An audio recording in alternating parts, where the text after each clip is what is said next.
Good evening, my fellow Americans. Over the past few weeks, officials in each state, commonwealth, and district, without regard to party or political preference, have certified the winning candidates. Today, a member of the Electoral College, representing the certified winner, cast their votes for President and Vice President of the United States in an act just as old as our nation itself. And once again, in America, the rule of law, our Constitution, and the will of the people prevailed.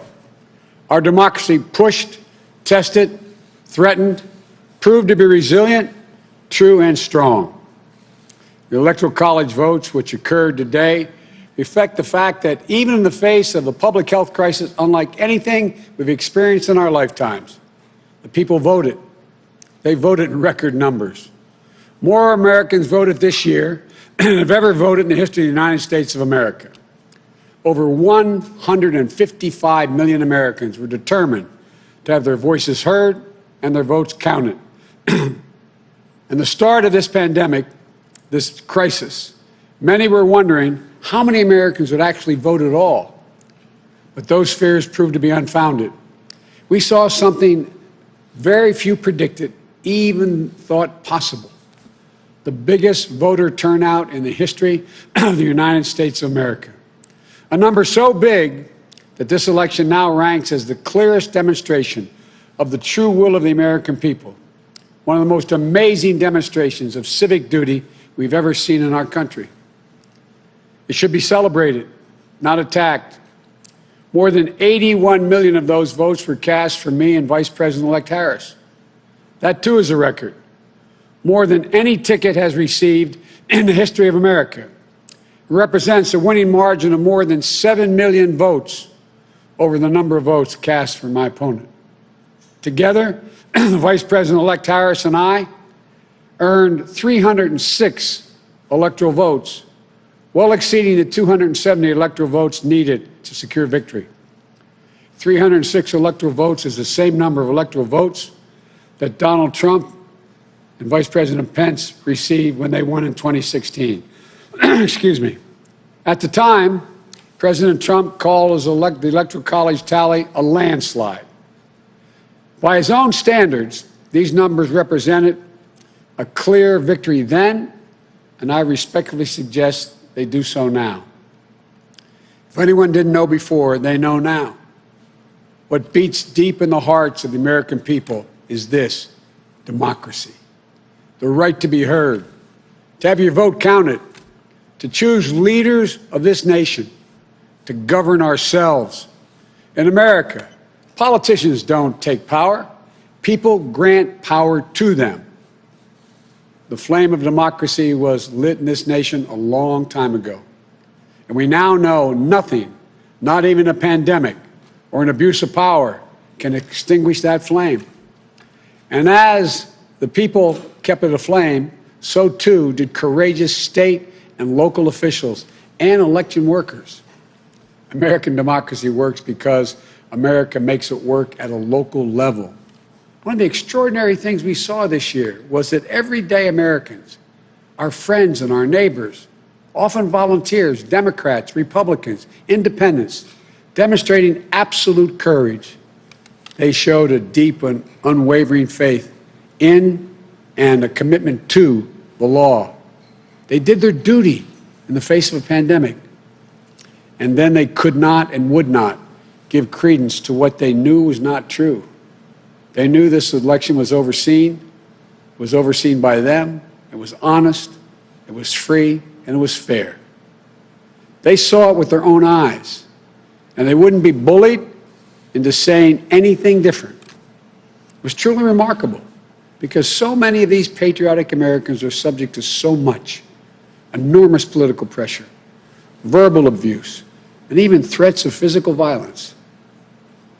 While we all wish that our fellow Americans in these positions will always show such courage and commitment to free and fair elections, it is my sincere hope we never again see anyone subjected to the kind of threats and abuse we saw in this election. It's simply unconscionable. We owe these public servants a debt of gratitude. They didn't seek the spotlight. You know, and our democracy survived because of them, which is proof, once more, that it's everyday Americans infused with honor, character, and decency that is the heart of this nation. You know, in this election, their integrity was matched by their strength, independence, and the integrity of our judicial system. In America, when questions are raised about the legitimacy of any election, those questions are resolved through the legal processes. And that's precisely what happened here. The Trump campaign brought dozens and dozens and dozens of legal challenges to test the result. They were heard again and again. And each of the times they were heard, they were found to be without merit. Time and again, President Trump's lawyers presented arguments to state officials, state legislatures, state and federal courts, and ultimately to the United States Supreme Court twice. They were heard by more than 80 judges across this country, and in every case, no cause or evidence was found to reverse or question or dispute the results. A few states went for recounts. All the counts were confirmed. The results in Georgia were counted 3 times. Didn't change the outcome. The recount conducted in Wisconsin actually saw our margin grow. The margin we had in Michigan was 14 times the margin President Trump won that state by 4 years ago. Our margin in Pennsylvania was nearly twice the size of the Trump margin 4 years ago. And yet, none of this has stopped baseless claims about the legitimacy of the results. Even more stunning, 17 Republican attorneys general and 126 Republican members of the Congress actually signed on to a lawsuit filed by the state of Texas. That lawsuit asked the United States Supreme Court to reject the certified vote counts in Georgia, Michigan, Pennsylvania, and Wisconsin. This legal maneuver was an effort by elected officials and one group of states to try to get the Supreme Court to wipe out the votes of more than 20 million Americans in other states, and to hand the presidency to a candidate who lost the Electoral College, lost the popular vote, and lost each and every one of the states whose votes they were trying to reverse. It's a position so extreme, we've never seen it before. A position that refused to respect the will of the people, refused to respect the rule of law, and refused to honor our Constitution.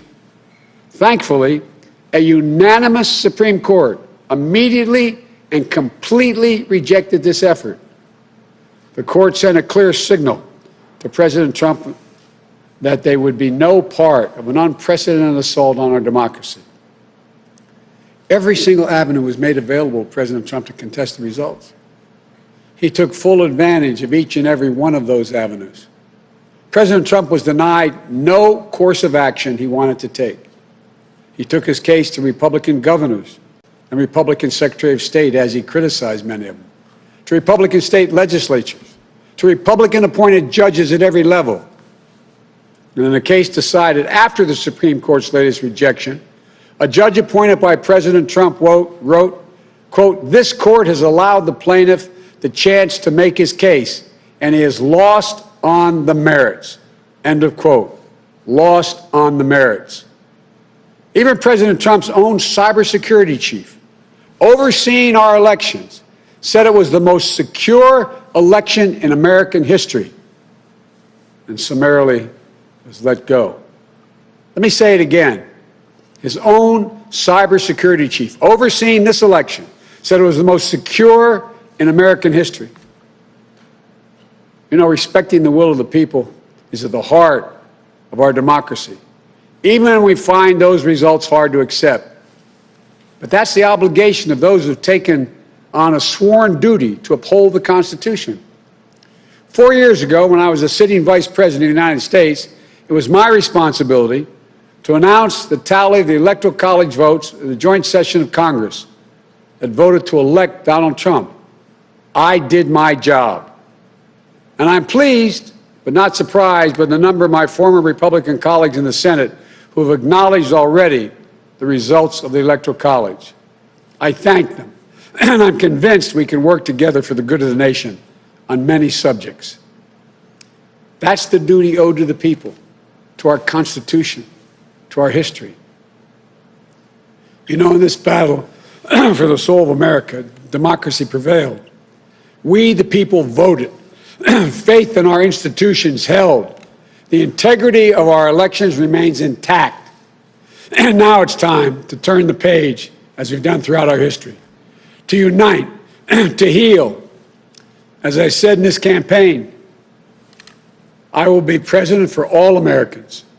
I'll work just as hard for those of you who didn't vote for me as I will for those who did. There's urgent work in front of us. Getting this pandemic under control and getting the nation vaccinated against this virus. Delivering immediate economic help so badly needed by so many Americans who are hurting today. And then building our economy back better than it ever was. In doing so, we need to work together to give each other a chance to lower the temperature. And most of all, we need to stand in solidarity as fellow Americans, to see each other, our pains, our struggles, our hopes, and our dreams. We're a great nation.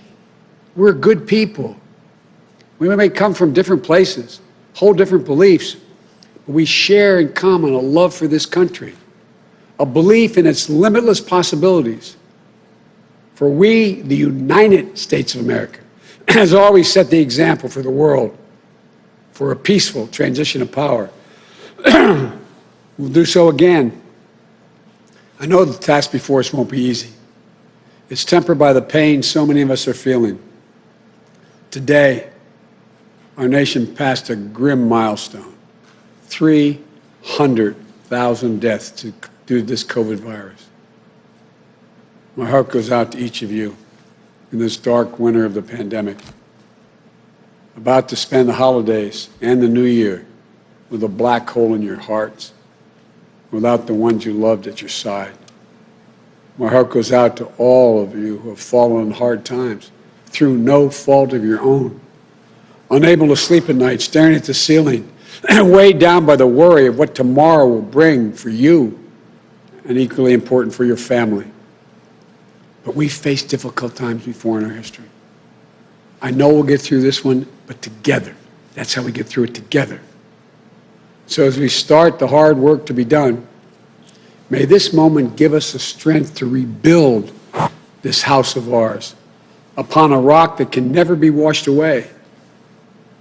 As in the prayer of St. Francis, for where there is discord, union. Where there is doubt, faith. Where there is darkness, light. This is who we are as a nation. This is the America we love. And that is the America we're going to be. So thank you all. May God bless you. And may God protect our troops and all those who stand watch over our democracy. Thank you.